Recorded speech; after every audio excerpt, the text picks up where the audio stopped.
If I may add two things.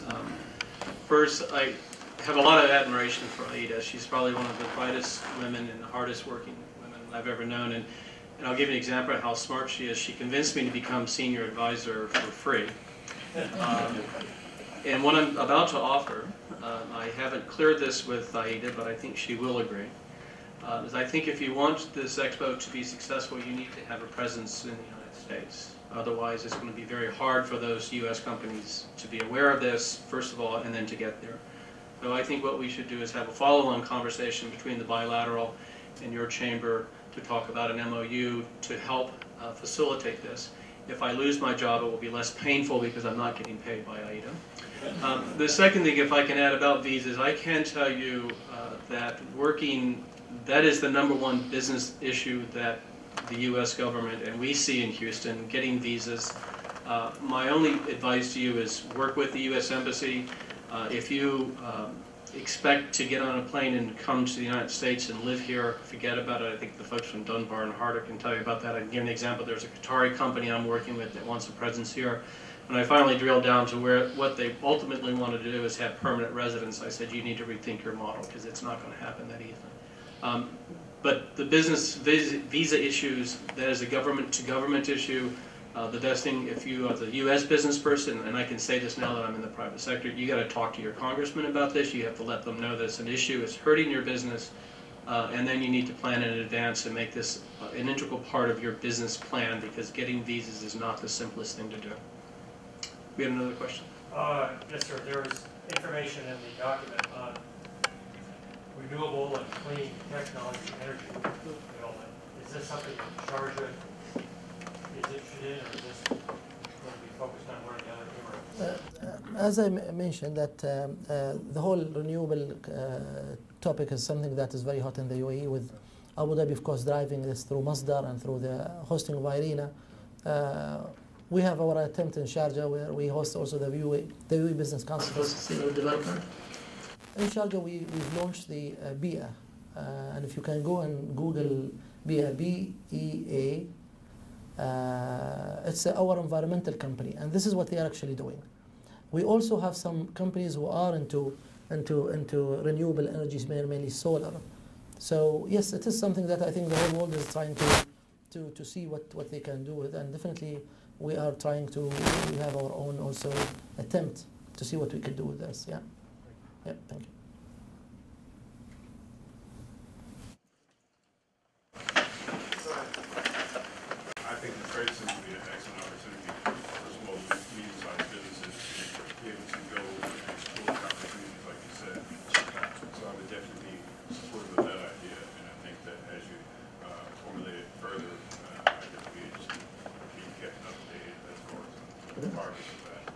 Secondly, I didn't see a lot as far as in the agriculture sector in their country. Is in that region is a lot of agriculture or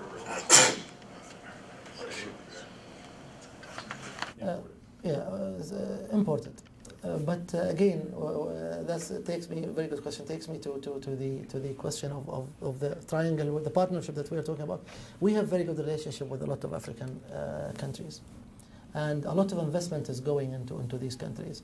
And I think there is a scope also of partnership as well between UAE companies and American companies going to Africa for agriculture. But you know, we don't have two things in UAE: taxes and rain. So no, so far.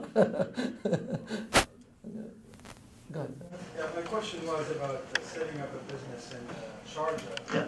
It would be a good opportunity to understand what is the process of setting up the business in case there's this setup of trade center. Yeah.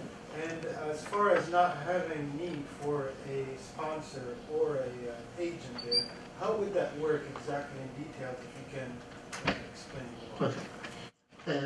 If you want to set up your company, let's say we have the trade center, you don't need to talk to anyone except the people who are managing the trade center. So you don't need to talk to any government authorities or anything. So under the trade centers they can, for example, if I was the marketing company who is managing the trade center, I can recruit companies from here and I can bring them there.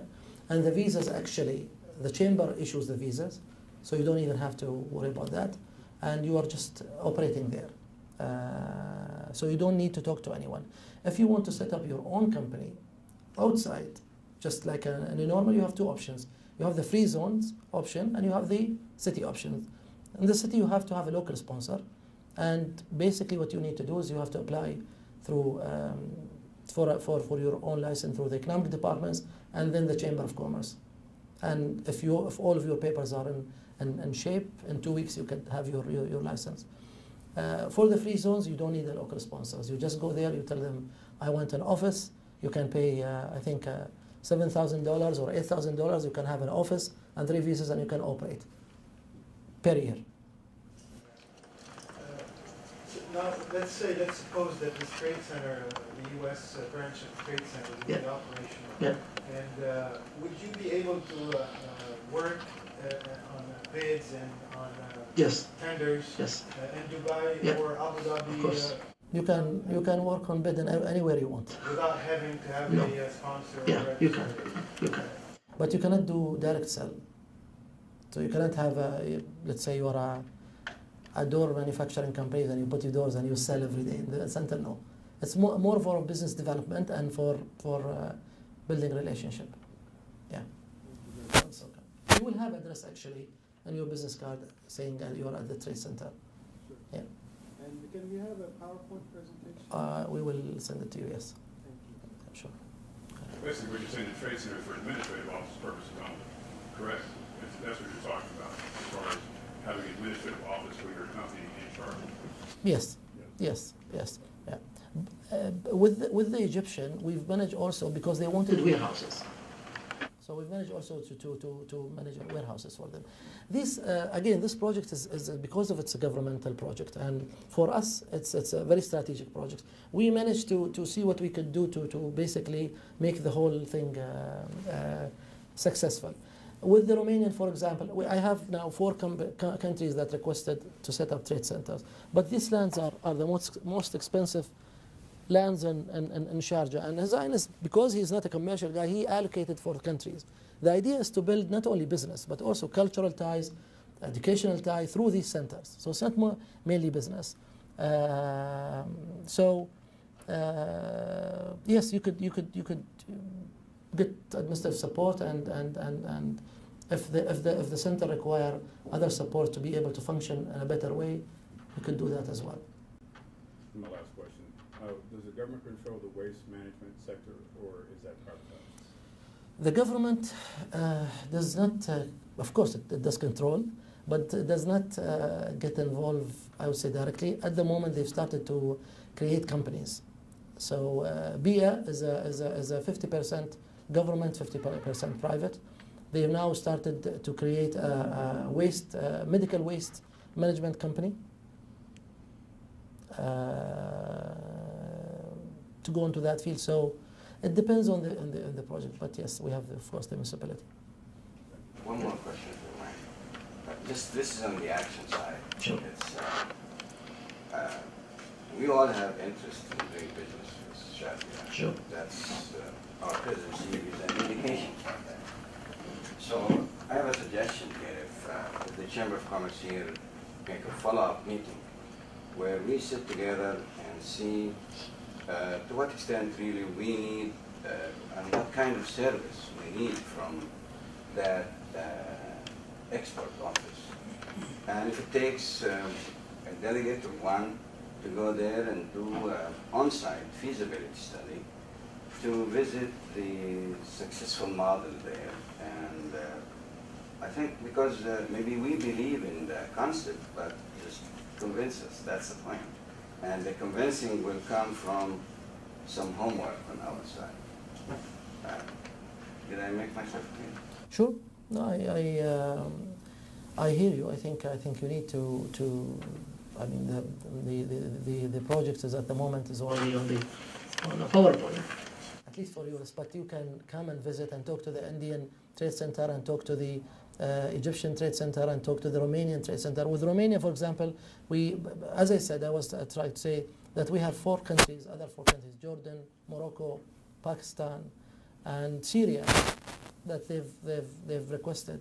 But with these countries, probably we'll go for a floor. At the moment, Romania, we only allocated a floor because we wanted to test how things will work. I mean, India and Egypt and China, these are big countries, you don't worry about them.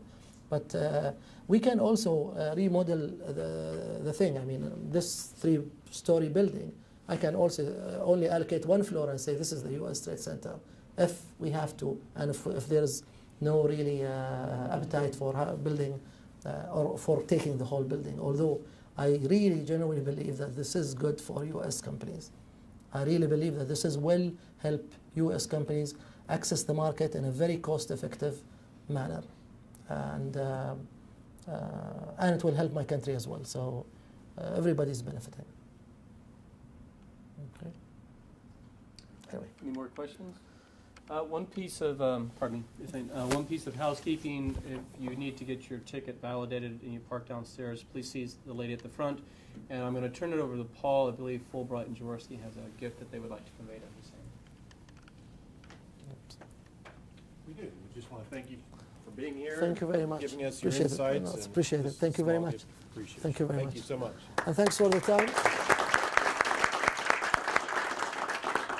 I studied in the U.S., so I have a passion for U.S. Honestly, that's, you spend 5 years of your best years here, and it's become part of you. So this is for me. I mean, my chairman, he said, forget about you. They are far. It's not going to work. It's not going to work. I said, it will work.